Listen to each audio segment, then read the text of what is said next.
The sound of my heels echoed against the marble floor as I walked into the lobby of the Grand Crest Hotel.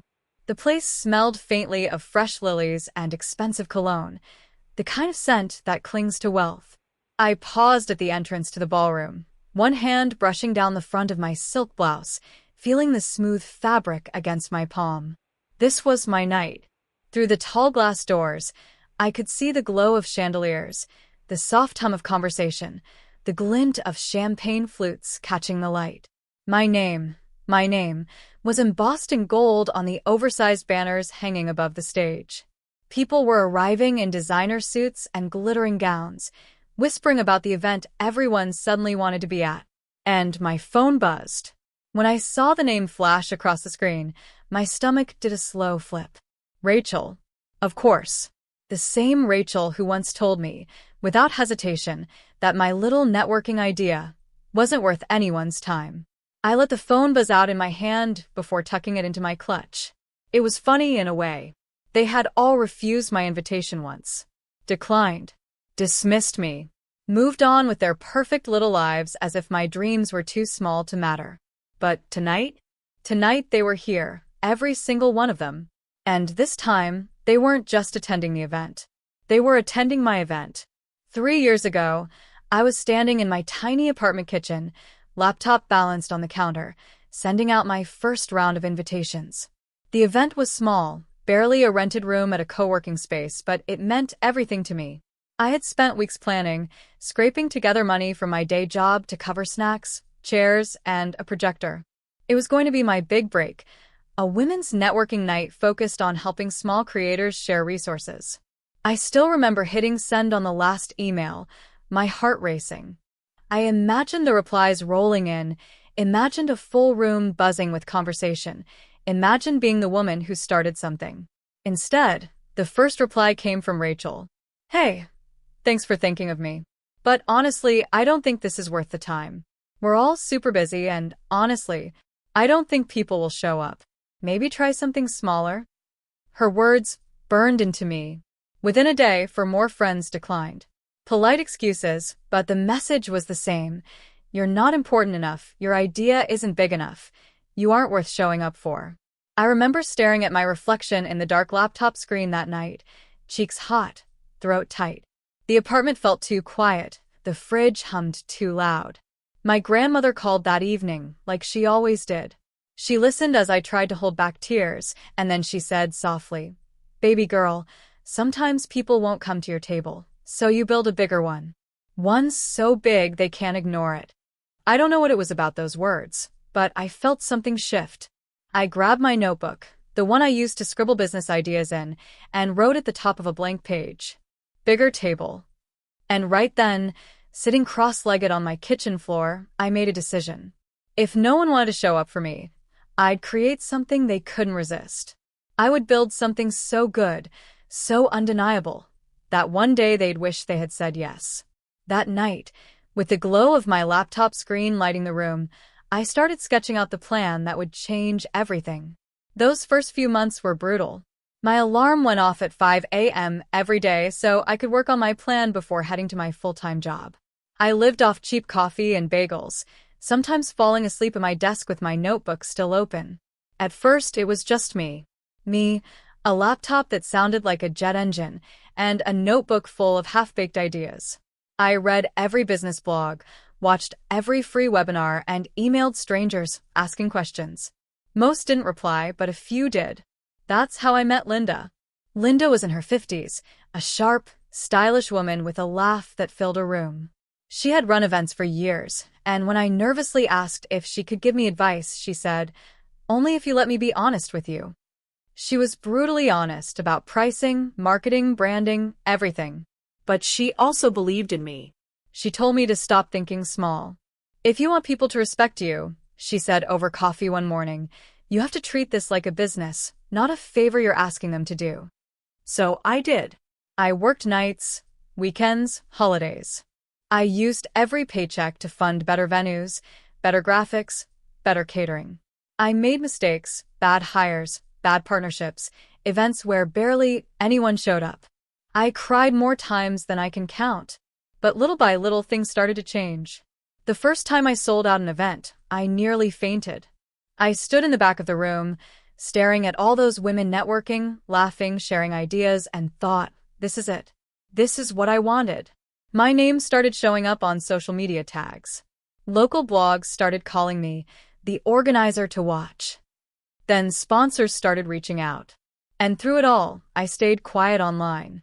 My social media showed nothing but the occasional coffee cup or book recommendation. I didn't post the wins, not yet. I didn't want anyone, especially Rachel and the others, to know. This was my private victory, my quiet rebellion. By the second year, I was hosting events with waiting lists. By the third, I wasn't just hosting events. I was consulting for other brands, planning conferences, and earning more than my day job ever paid me. When my account told me I had crossed into six-figure profit for the first time, I sat in my car and cried. Not from exhaustion this time, but from pride. I had done it. I had built the bigger table my grandmother told me to build, and I had done it without a single one of them sitting at it. The ballroom was electric by the time I walked in. The chandelier lights sparkled like 1,000 tiny stars, casting golden reflections on the polished floor. My team moved with precision, headsets crackling as they made last-minute adjustments. I paused near the entrance for a moment, just taking it all in. The massive stage with my company's logo illuminated behind it, the press cameras, the line of VIP guests waiting to check in. And then I saw them. Rachel was the first to spot me. She froze, champagne glass in hand, her perfectly glossed lips parting just slightly. Behind her stood 3 more of the women who had once told me no. I walked toward them, my heels clicking against the floor like punctuation marks. Savannah? Rachel's voice was half surprised, half uncertain. You organized this? I smiled. Not the nervous smile I used to wear, but the calm, practiced smile of someone who knows she belongs. I did, I said simply. Welcome. They glanced around as if seeing the room for the first time.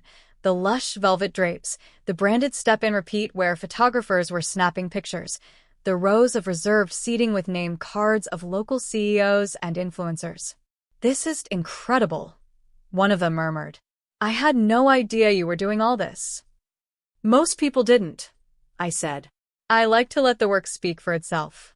Their eyes followed as my event director hurried over, tablet in hand.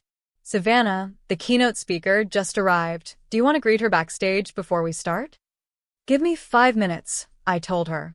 She nodded and disappeared. I turned back to the group. You know, I said, swirling the champagne in my glass, I almost didn't invite you this time. Rachel's face flushed. Savannah, about that first event we should have. It's fine, I interrupted gently. Honestly, it pushed me harder. I built something bigger. And now, I gestured toward the room. Now I own it. The event, the company, the venue. This is all mine. Their silence was deafening. I let it sit for a moment, let them feel it, the weight of everything I had built while they weren't watching. Finally, Rachel managed a quiet, "You really did it." "Yes," I said, my voice even. "I did. Without any of you showing up for me." The MC's voice boomed through the speakers, announcing that the program was about to begin. My guests started heading toward their seats, still looking around in awe. I stood there a moment longer, watching them take their places, this time, not as spectators of my failure, but as witnesses to my success. And for the first time in years, I didn't feel small in their presence. I felt untouchable. The program ended with a standing ovation. As the last applause faded, I stepped off stage and found them waiting near the VIP lounge, looking hesitant. Rachel spoke first. "Savannah, we owe you an apology. We didn't see your vision back then." I tilted my head, watching her for a long moment. "No," I said softly. "You didn't." I motioned toward a quiet corner of the lounge, and they followed. The room smelled faintly of roses and leather, and the plush chairs muffled the buzz of the crowd outside. "This isn't about an apology," I told them. "This is about what happens next." They exchanged glances, as if bracing themselves. "I built this so women like us could have a place to connect, to grow, to help each other," I said. "But I had to do it without you. That hurt, more than I admitted at the time. Rachel swallowed hard. We were wrong. I know. I set my glass down carefully. So here's the deal. You want to be part of this now? You can, but not as spectators. You're going to show up. Really show up. They leaned in, listening. For Rachel, I want you to use your PR skills to mentor the younger women who come to these events. No more keeping everything for your inner circle. Her eyes widened, but she nodded. For Lissa, I know you have the resources to sponsor scholarships for women-owned startups. You've got the money, and now you have the chance to make it count. She blinked, surprised, then said quietly, Okay. And for all of you, I continued, my voice firm, if you want my partnership, my network, my stage, you're going to commit to amplifying other women. No more dismissing ideas because they're small. No more gatekeeping. There was a long pause, then Rachel nodded slowly. You're asking us to change. Yes, I said. Because if we don't change, we don't grow. And I refuse to go back to the version of me who begged people to believe in her. The air felt lighter after I said it. They didn't argue. They didn't roll their eyes or dismiss me like they once had. Instead, one by one, they agreed. For the first time, I wasn't asking for permission. I was giving them the terms. And they were saying yes. By the end of the night, something had shifted. I watched them stay long after the program ended, talking with younger women, exchanging contacts, even laughing with some of my speakers.